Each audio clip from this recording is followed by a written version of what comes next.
Om Vakratunda Mahakaya Suryakoti Samaprabha Nirvignam Kuru Me Deva Sarvakaryeshu Sarvada Saraswati Namastubhyam Varade Kamarupini Vidyarambham Karishyami Siddhir Bhavatu Me Sada Gurur Brahma Gurur Vishnu Gurur Devo Maheshwaraha Gurudeva Param Brahma Tasmai Shri Gurave Namaha. Hari Om and good evening from London. I'm staying at a family's home who lives close to Western University. This is the university that I went to when I was younger. And this morning as I was running through the campus, I saw the university seal, and on the seal it says, does anyone here know? So many people here work for the university and they don't know what's on the seal. Veritas a utilitas. I'm obviously saying that wrong, it's Latin. Veritas a utilitas, which means truth and usefulness, or truth and service. That is the point of the university tries to inspire in the students.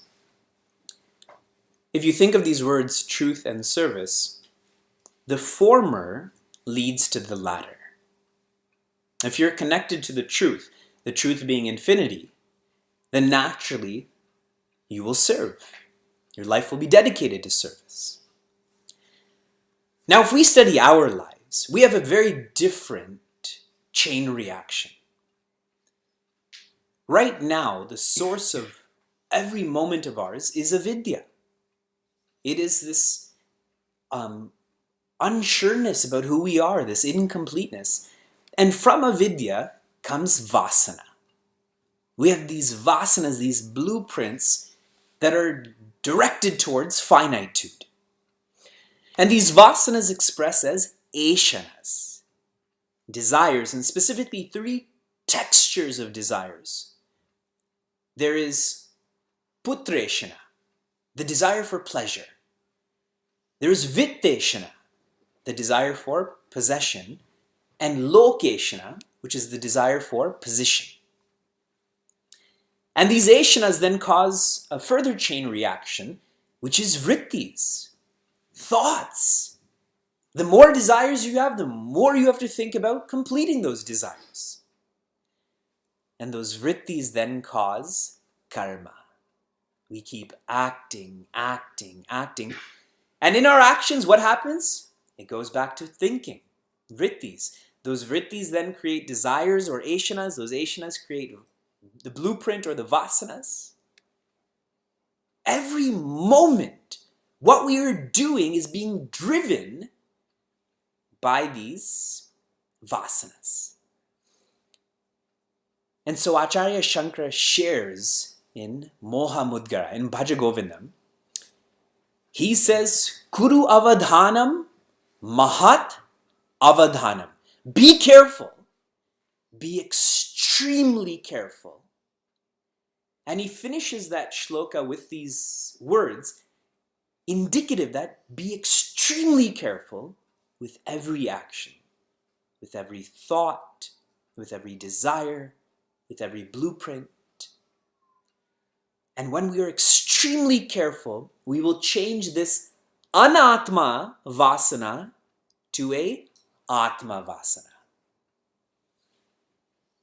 This is where we are being guided to right now. We have an anatma vasana, that I am this finite entity, so I live in a finite way. But steadily, we are trying to create a atma vasana. Without this atma vasana, I'm going back to the end of chapter 4 of Srimad Bhagavad Gita. Without the atma vasana, which really means without faith, we will feel an incessant incompleteness. And we all know this. I'm just using words to describe how we already feel. Even when everything is perfect, we still don't feel at ease. When we're getting along with everyone, we feel like something is missing. And please don't be tricked into thinking that time is going to change this. That some combination, some permutation of change is going to fill us in. This is mithya. It will only be by faith that we will start to feel complete. For those who read the rad that I posted this morning, essentially the rad is, when you have faith, you have wings. We think that if we drink Red Bull, we will have wings. Red Bull doesn't give you wings. Faith gives you wings. Red Bull gives you hyperactivity. Faith gives you wings. And you know you have faith when every day is an utsava. Do you remember how I defined utsava? Utsava means that which lifts you up. A festival. People have music festivals. There's dance festivals. We have Mahashivratri. We have Holi. These are festivals to lift us up. When you have faith, every day is an utsava. Imagine living like every day is a festival. I'm staying at a new family's home, and I told the mother of the house, I said, when you host an acharya, you have to remember that means you're going to sleep less and eat more. Isn't that what we do on utsavas? We sleep less and eat more. So chapter 4 of Srimad Bhagavad Gita was completed with a great emphasis on faith. Now we get into chapter 5. In chapter 2, Bhagavan Krishna taught us to be selfless, and he told us this with one magnification. In chapter 3, he told us to be selfless, but he clarified this with 10 magnification. Chapter 4, we just went through this with 100 magnification. This selflessness has to be without deservership also. And chapter 5 will be selflessness at 1,000 magnification, which is we have to be without deservership and without doership. That is what this chapter is going to be about. When there is clarity, there is conviction. When there's conviction, there is confidence. Clarity. You see how these chapters are connected to make the same message more clear. Right now, we are like Trishanku. How many of you know who Trishanku is? Trishanku is neither in heaven nor in hell. He's just hanging in the middle. Really, we're not so clear about jnana, correct? And we're not clear about ajnana either. So we're neither here nor there. Clarity. Clarity is a building block of being a seeker. So let's begin.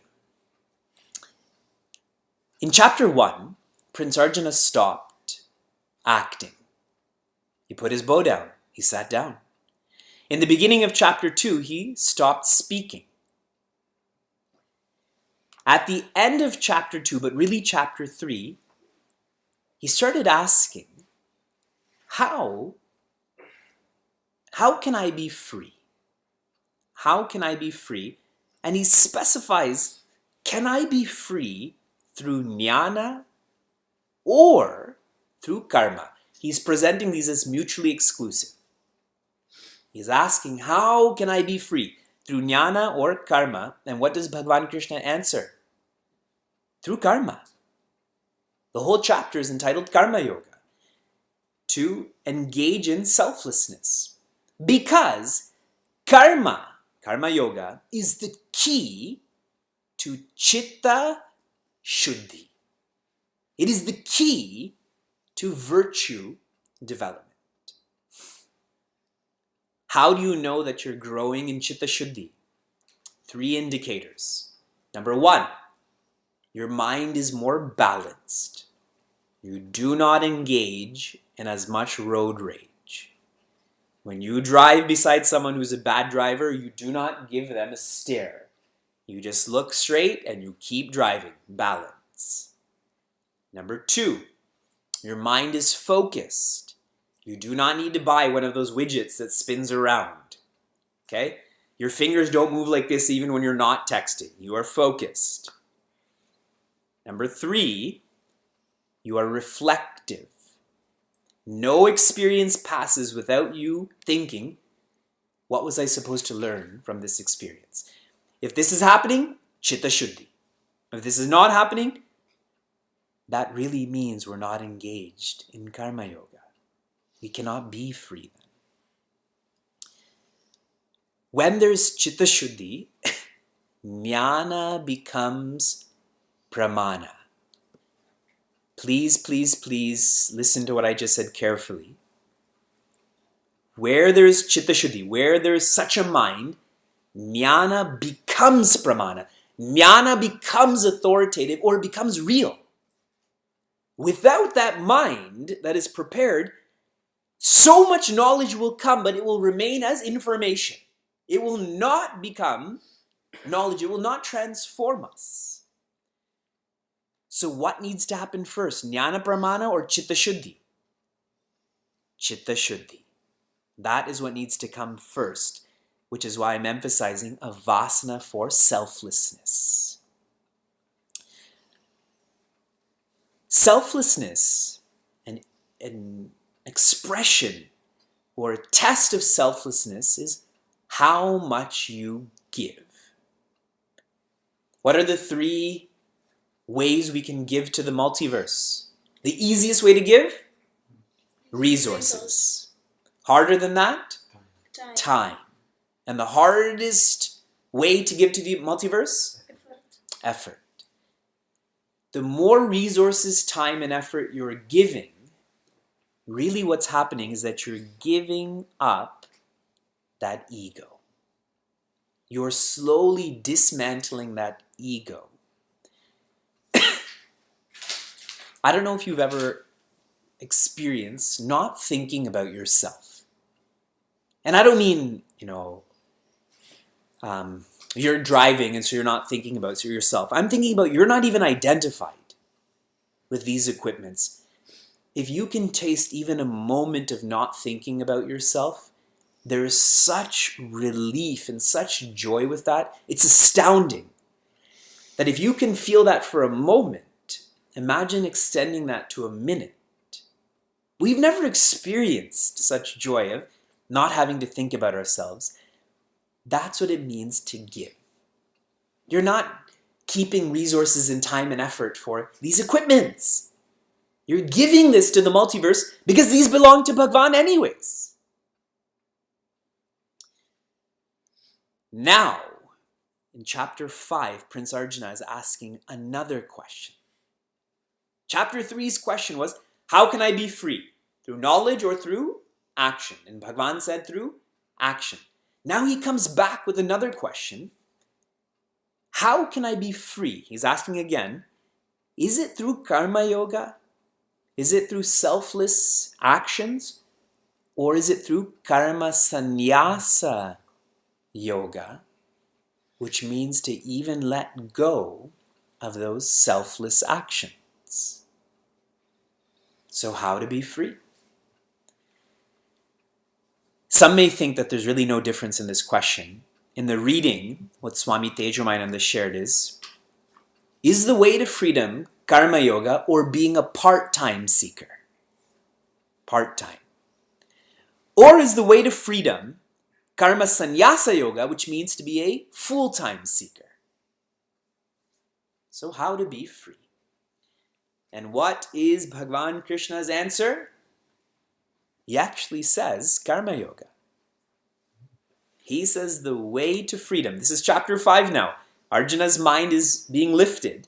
He still answers, we have to engage in selfless actions. But please don't confuse this that part-time selfless actions, rest of the time selfish actions. That's not what's meant by here. It's meant that you go from a part-time job almost like you're on probation or training or you're a mentee, like that. And that should evolve to this being full-time.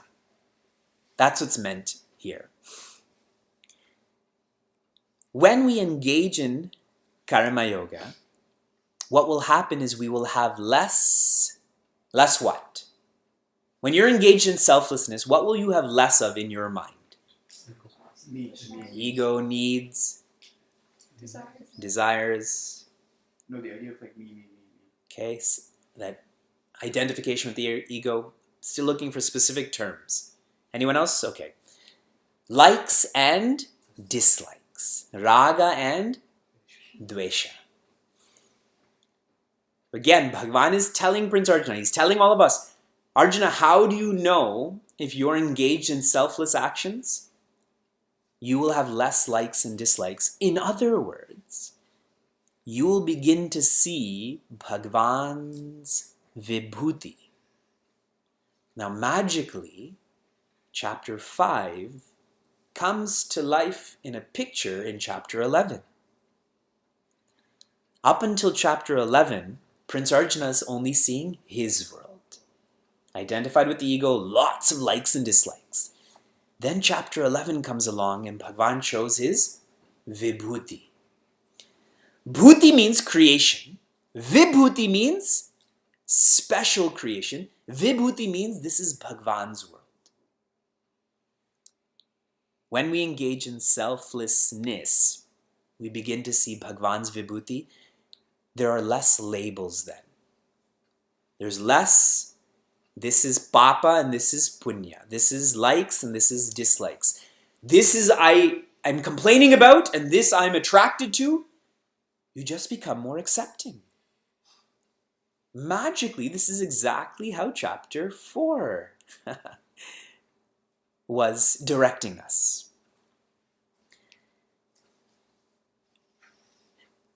As we think about being a part-time seeker, a full-time seeker, I feel we shouldn't brand ourselves with such terms.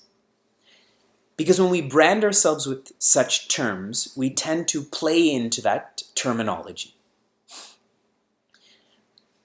I recently met a lady who told me that she, through meeting with someone who can tell the future, this is what the lady has told me, okay?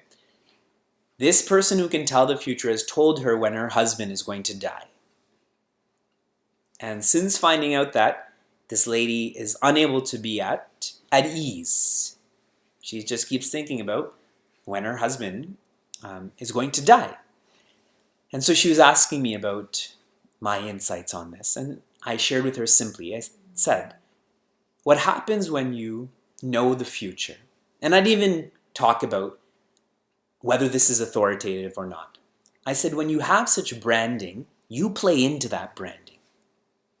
Just like your horoscope. If you read your horoscope for the morning, doesn't your day become like that? And even if it's not, you're making your day become like that. So when we have such labels of part-time seeker, full-time seeker, if you brand yourself as a part-time seeker, aren't you going to justify that you can be indulgent in those other periods? So don't brand yourself and just understand that you have to be selfless and then be selfless. Be more and more and more selfless with whatever name you have, whatever form you have. That branding is also the ego's world. So here, Bhagavan is saying is less likes and dislikes. He's telling Arjuna, why are you asking karma yoga, karma sannyasa yoga, and all of this? He's saying just be selfless. Let go of this ego. And once we have less likes and dislikes, okay, that's the means, we come to the ends. The ends is when there is lessening of ego or lessening of doership. So how do you have less ego? By having less likes and dislikes. How do you have less doership? By having less deservership. This is good for me, that's bad for me. I want this, I don't want this. And I'd mentioned to all of you in the past a very beautiful line in chapter 5. This is shloka 8 and 9. Naiva kinchit karomiti yukto manyeta tattvavit. Which means, na eva kinchit karomi iti. There is no feeling that I am doing anything. Manyeta, that person doesn't think that. Who? Someone who's yuktaha, someone who's integrated with the truth. That person is tattvavit. In other words, someone who knows Bhagwan, knows Bhagwan's world, that person never thinks that I am doing. When does such a person not think that they're doing? I'll read to you these wonderful verbs that are used. I just have to find that shloka. It's so fun to chant. So he says, this is experienced with pasyan. While seeing, one doesn't feel that I am seeing. Shrinvan, what does that mean? Listening. Then sprishan. Sprishan means touching. Jigran, smelling. Ashnan, eating. Gachan, going. Swapan, sleeping. Shwasan, breathing. As long as you feel that you're breathing, as long as you're controlling your breath, ego is present. Pralapan, holding. Visarjan, letting go. Pralapan means speaking. Visarjan means letting go. Grinnan means to hold. Unmishan, opening your eyes. Nimishan, closing your eyes. So really what's shared in these two shlokas, chapter 5, shloka 8 and 9, that level of letting go of doership, see how that means letting go of the Annamaya Kosha, the Pranamaya Kosha, the Manomaya Kosha. All of these sheets, you have to stop identifying with them. But that's only possible yuktaha tattvavit. When you identify with Bhagwan and Bhagwan's world, where is there room for the jiva then? Where is there room for the ahankara then? There's no room. Having less likes and dislikes is called gauna sannyasa. Having less doership is called mukhya sannyasa. Gauna sannyasa means like secondary sannyasa. Now in this, does Bhagavan Krishna say you have to go to the ashram to become a sannyasi? Does he say only males can become a sannyasi? Does he say if you know English you can't become a sannyasi? He's saying less likes and dislikes. Are there likes and dislikes in a phone? Are there likes and dislikes in a city? Where are likes and dislikes? In you. And if that's in you, certainly doership is there too. Mukhya sannyasa is, my life is not about even prasada buddhi. My life is about arpana buddhi. Prasada buddhi means all that comes to me, great. But there's still deservership. But arpana buddhi is, I'm dedicating all of me. And when I dedicate all of me, I'm not present. You know who's amazing at this? Shatrugna. Shri Bharata served Bhagwan Rama And Shatrughna served Bharata. So Sri Bharata is a dasa. And what does Shatrughna become? He is a dasa of a dasa. That is very difficult position. And how beautifully Tulsidas rarely even writes about Shatrughna. Shatrughna rarely speaks. Remember your rad from last week, which was to write about, so your raw was to write about letting go of recognition. When we want to see our name in places, when we want to speak just so we can be acknowledged, that doership is extremely subtle. Which is why Acharya Shankara says, be extremely careful. Shatrughna is a wonderful personality in Ramayana. And you know who's even greater than Shatrughna? His mother. Sumitra is even greater than Shatrughna. Sumitra Mata, I shouldn't even call her by her first name. She tells Sri Lakshmana, it is your bhagya that you're able to serve Rama. It is my bhagya that my womb was the living space for you. Such lack of doership that she's not saying that you're mine. She's saying, praising her son has blessed her. That's incredible. This whole relationship that is highlighted in Ramayana. In the middle of chapter 5, Bhagavan Krishna says, Yaha pashyati, sa pashyati. Here, pashyati doesn't mean with the eyes. He's saying with vision. When someone has that vision to have less likes and dislikes, to have less doership, that's about vision. Only that person is seeing. And what are they seeing? Bhagwan's vibhuti. And where did Bhagwan's vibhuti come from? Bhagwan. Srimad Bhagavad Gita may be deemed as a Jnana Shastra. We have the Prasthana Traya. You have the Vedanta Sutras.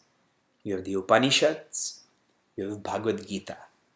And the Prasthana Traya is these scriptures that emphasize knowledge. In fact, if you've written a commentary, a bhasha on all of these, you can call yourself Jagadguru.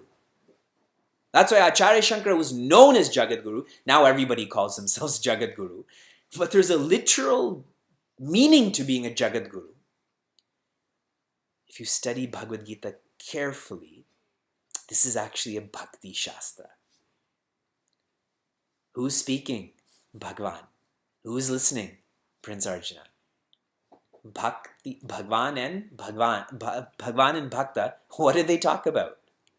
Bhakti, no? Yaha pashyati, sa pashyati.